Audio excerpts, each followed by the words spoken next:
I view the past with a sense of romance and mystery, and growing up in a family full of storytellers, my perception of culture changed and altered with every version of every story. Mythology and culture are alive to me, and I am drawn to imagery that acts as a record and builds a joint memory of the people of that time. To then dislodge that view and to use it as a lens to view our time and our world has become my way to address all things present and absent.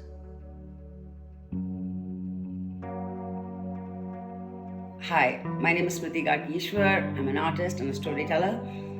And my practice started when I was a child at the Valley School, which is a space that takes art and the fact that you want to become an artist really seriously. So eventually I went to Baroda Faculty of Fine Arts and I did a year at CKP. But then I quit because I wanted to work in graphic design, which I did for a very long time. But eventually I realized that there are so many things I wanted to address, and to do that, I needed to return to the space of art. My work wanders. It's not restricted by either theme or style or medium. It's relevant as far as what needs to be said or experienced. So I work with canvas, paper, I draw, I paint, I work with clay, and a lot of my work is mixed media.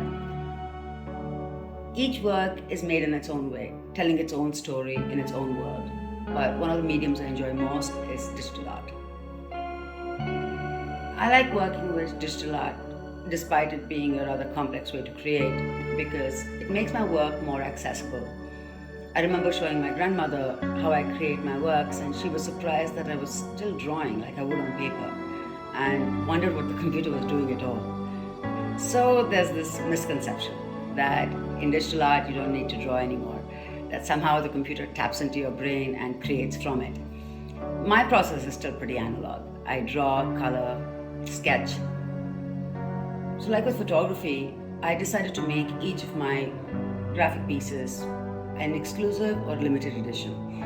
And like photographers and graphic artists, I decided that destroying the source file made every copy unique.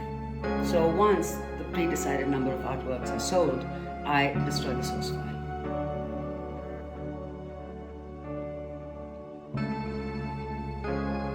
For over a decade now, I've been going back to look for these stories around Indian goddesses. And these stories are not the ones we hear of. They're not often told at all. And in the South, we have a whole different Dravidian Hinduism, which is very different from the North. So in India, there's this constant burden on Indian women because there's the Devi and then there's the other. There's a constant aspiration and pressure to be Devi-like. And with my Sister Misfortune series, I wanted goddesses to be more like real women, a reverse deification of the goddesses.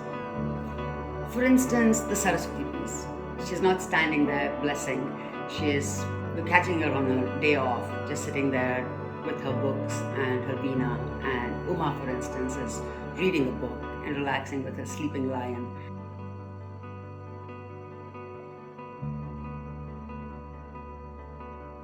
The part of the creative process that's most special to me is the bit that's unpredictable. For instance, when I'm drawing something, I make sure that it's laid out in the way I want it to be. I try to make the topography and the colors work in the way that I know how. But at some point, something happens that I feel like I don't have control over. It makes the work better than I would have imagined. Of course, it's still me who has done this bit. It's something I can't explain logically, and I always find it magical.